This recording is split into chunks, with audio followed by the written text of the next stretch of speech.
أعوذ بالله من الشيطان الرجيم. بسم الله الرحمن الرحيم. إذا السماء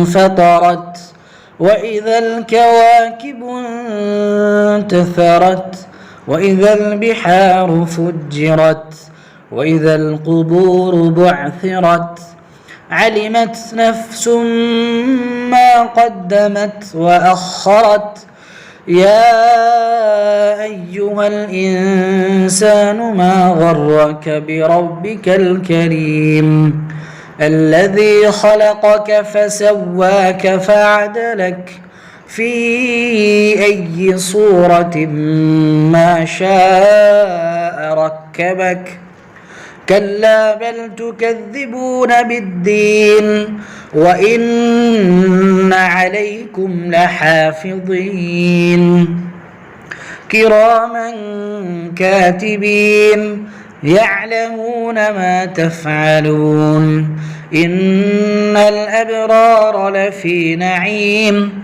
وإن الفجار لفي جحيم يصلونها يوم الدين وما هم عنها بغائبين وما أدراك ما يوم الدين ثم ما أدراك ما يوم الدين يوم لا تملك نفس لنفس شيئا والأمر يومئذ لله.